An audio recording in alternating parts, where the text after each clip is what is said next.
8 જેટલા fire ફાઇટરો 2 lakh litre પાણી અને 20,000 લીટર ફોર્મ 40 ફાયર જવાનો આગ ઓલવવાની કામગીરીમાં લાગ્યા છતાંય આગ હજુ સુધી કાબુમાં આવી નથી। ગેરકાયદેસર રીતે ચાલતા ગોડાઉનમાં કરોડોનું ઓઇલ, ટાયર અને ગ્રીસનો જથ્થો હોવાનું માલિકે સ્વીકાર્યું છે।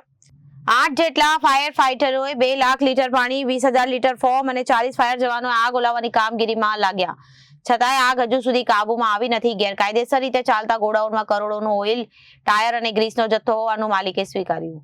કલોલ શહેર પીઆઈ સહિતનો કાફલો ઘટના સ્થળે બંદોબસ્ત ગોઠવી રસ્તો બંધ કરાવ્યો। રોડ ઉપર બળેલું ઓઇલ ઢોળાઈ જતા ફાયર જવાનો અને લોકોને ચલાવવામાં મુશ્કેલી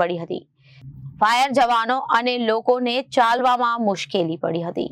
કલોલ શહેર મામલતદાર, ચીફ ઓફિસર સહિત નગરપાલિકા હોદ્દેદારો પહોંચ્યા હતા અને આગને આગળ વધતા રોકવા માટે જેસીબીની દિવાલો તોડી પાડી અને ફોર્મનો મારો ચલાવવામાં આવ્યો। આગમાં આખું ગોડાઉન ભસ્મીભૂત થયું। આગથી સોસાયટીના મકાનોને પણ નુકસાન થયાનું સામે આવ્યું। રહીશોએ રસ્તા ઉપર રાત વિતાવી। આગને કારણે મકાનનો સ્ટ્રક્ચર નબળા પડી ગયા। હેલો, પલક શાહ નામ છે મારું। અહીંયા કર્મયોગી સોસાયટીમાં રહું છું। 15 નંબરનું મકાન છે અમારું।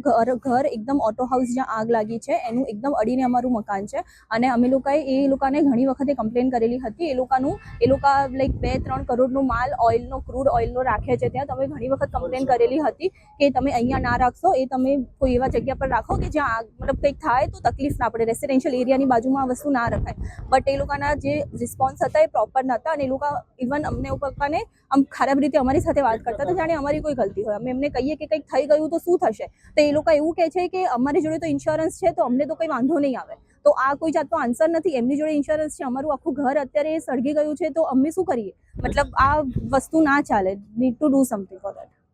વિવેક સિંહ, જનાદેશ ન્યૂઝ।